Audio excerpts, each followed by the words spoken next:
புதுக்காலம் 17ஆம் வாரம் செவ்வாய்க்கிழமை. முதல் வாசகம் இறைவாக்கினர் எரேமியா நூலிலிருந்து வாசகம். அதிகாரம் 14, இறை திருவசனங்கள் 17 முதல் 22 வரை. ஆண்டவர் எரேமியாவுக்கு கூறியது: நீ அவர்களுக்கு இந்த வாக்கை கூறு. என் கண்கள் இரவு பகலாக கண்ணீர் சொரியட்டும், இடைவிடாது சொரியட்டும். ஏனெனில் என் மக்களாம் கன்னிமகள் நொறுங்குண்டாள். அவளது காயம் மிக பெரியது.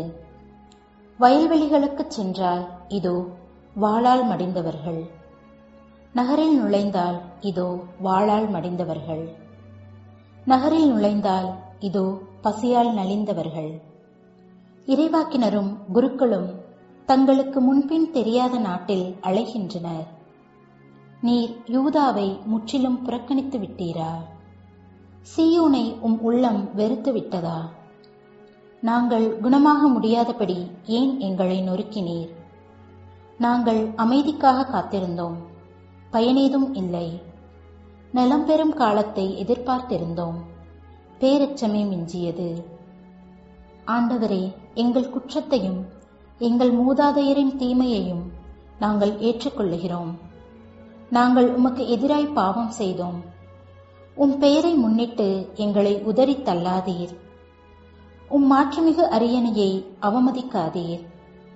நீ எங்களோடு செய்த உடன்படிக்கையை நினைவு கூறும், அதனை முறித்து விடாதீர். வேற்றினத்தாரின் தெய்வ சிலைகளுள் மழை தர வல்லது எதுவும் உண்டா? வானங்கள் தாமாக மழை பொழிய முடியுமா? எங்கள் இறைவனாகிய ஆண்டவரே, நீர் அல்லவா அதை செய்யக்கூடியவர். நாங்கள் உம்மையே எதிர்நோக்கியுள்ளோம், ஏனெனில் இவற்றை எல்லாம் செய்பவர் நீரே. ஆண்டவர் வழங்கும் அருள்வாக்கு. இறைவா, உமக்கு நன்றி.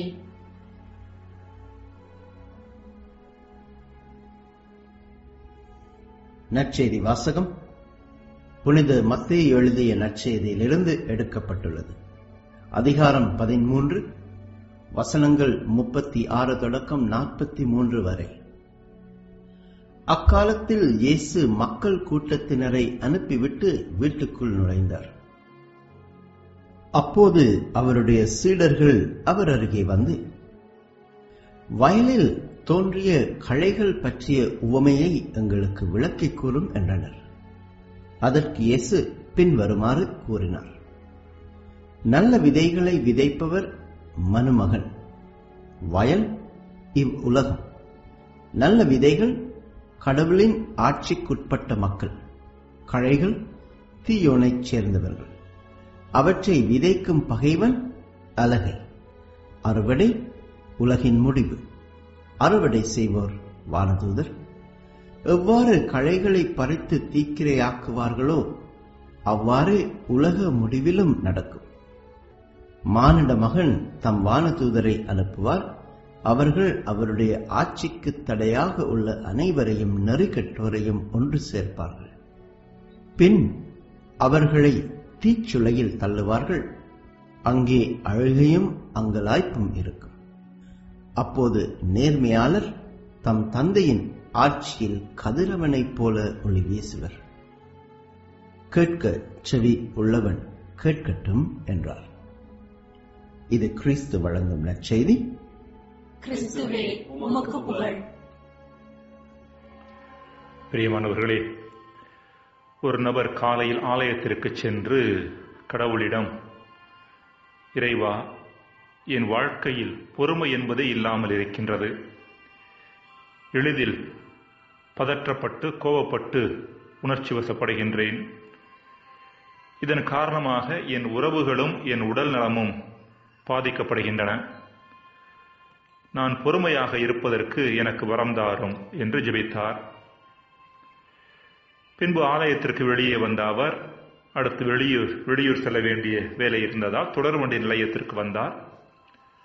ஒரு நிமிடத்திற்கு முன்புதான் அவர் செல்ல வேண்டிய வண்டி சென்றது என்றும் அடுத்த வண்டிக்கு அவர் இன்னும் 1 மணி நேரம் காத்திருக்க வேண்டும் என்றும் சொல்லப்பட்டது. உடனே அவர் பதற்றத்தோடும் எரிச்சலோடும் மீண்டும் மனதிற்குள் ஜெபிக்க ஆரம்பித்தார். இறைவா, உன் ஆலயத்திற்கு வந்து நான் ஜெபித்ததற்காக நீ தரும் தண்டனையாயுது. வழக்கமாக தாமதமாக வரும் வண்டி இன்று சீக்கிரமே வந்து போய்விட்டதே என்று ஜெபித்தார். இவ்வாறு ஜெபித்தவாறே தொடர்வண்டியின் நடைமேடையில் இங்கும் அங்கும் பதற்றத்தோடு நடந்தார். சிறிது நேரத்திற்கு பின்புதான் தான் பொறுமையாக இருப்பதற்காக கடவுளிடம் ஜெபித்ததை நினைவு கூர்ந்து கடவுள் அதற்கான வாய்ப்பை கொடுத்ததையும் எண்ணி பார்த்தார். மீதி இருந்த நேரத்தில் எந்த மனச்சலனமும் பதற்றமும் இல்லாமல் பொறுமையோடு இருந்தார். அன்பிற்குரியவர்களே, கடவுள் நமக்கு தேவையான பொறுமை என்கிற நற்குணத்தை வழங்குகிறார் என்பது நமக்கு தெரியும். அது மட்டுமல்ல, அவரும் தன்னிலே பொறுமையானவராக விளங்குகிறார். இதை விளக்குவதே இன்றைய நற்செய்தி. கடவுள் நம் குற்றம் குறைகளுக்கு உடனுக்குடன் தண்டனையை தராமல் பொறுமையாக இருக்கின்றார். உடனுக்குடன் தண்டனை என்ற அணுகுமுறையை கடவுள் மேற்கொண்டார் என்றால் உலகம் எப்படிப்பட்டதாக இருக்கும் என்பது நினைத்து பார்க்க முடியாத ஒன்று. அரசன் அன்று கொல்வான், தெய்வம் நின்று கொல்லும் என்பது நாம் அனைவரும் அறிந்த பழமொழி. விவிலியத்தில் பல பகுதிகள் கடவுளின் பொறுமையை பற்றி பேசுகின்றன. நெகேமியா 9:17 தயை, சாந்தம், இரக்கம், நீடிய பொறுமை மற்றும் பரிவிரக்கம் கொண்டவர் கடவுள் என்று வாசிக்கிறோம். அதேபோல திருப்பாடல் 103:8 ஆண்டவர் இரக்கமும் அருளும் கொண்டவர், நீடிய பொறுமையும் பேரன்பும் உள்ளவர் என்று வாசிக்கிறோம். மேலும் சாலமோனின் ஞானம் 15:1 எங்கள் கடவுளே, நீர் பரிவும் உண்மையும் பொறுமையும் உள்ளவர் என்று வாசிக்கிறோம்.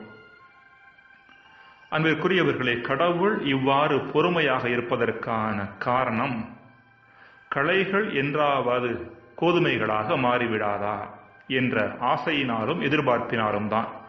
அதாவது மனிதர்களாகிய நாம் நம்மிடம் உள்ள களைகளாகிய பாவங்களை தூர எறிந்துவிட்டு நல்ல மனிதர்களாக மாறிவிட மாட்டோமா என்கிற எதிர்பார்ப்பினால்தான். புனித பேதுரு தான் எழுதிய 2வது திருமுகம் பிரிவு 3 இறைவசனம் 15 இவ்வாறு சொல்லுகின்றார்: நம் ஆண்டவரின் பொறுமையை மீட்பு என கருதுங்கள் என்று சொல்லுகின்றார்.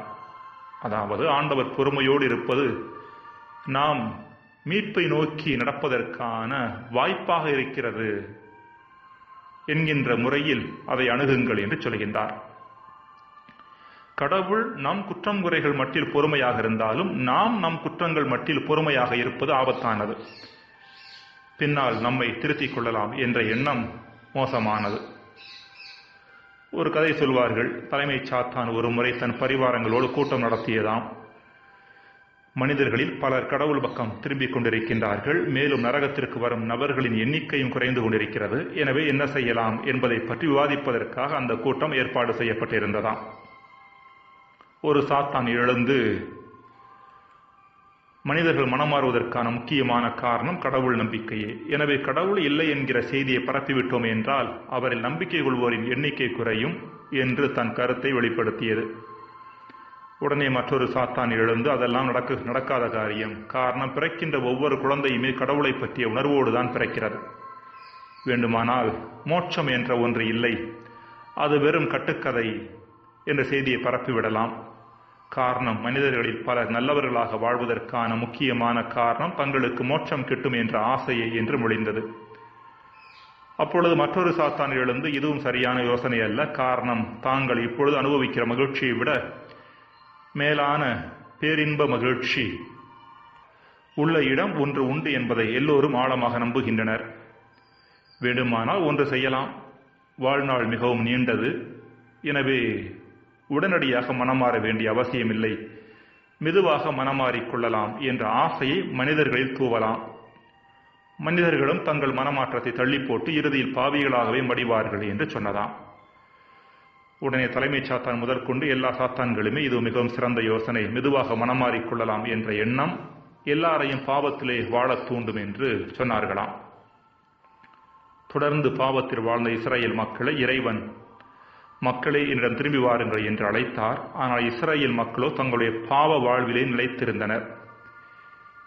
இது எப்படிப்பட்ட அழிவை கொண்டு வரும் என்பதையும், அந்த அழிவின் காலத்தில் இஸ்ரேல் மக்கள் வாழ்வு எப்படிப்பட்டதாக இருக்கும் என்பதை விளக்குவதே இன்றைய முதல் வாசகம். ஜெபம். இறைவா, எங்கள் குறைகள் மட்டில் நாங்கள் விழிப்போடும் பிறரது குறைகள் மட்டில் பொறுமையோடும் இருக்க வரம் தாரும். ஆமென்.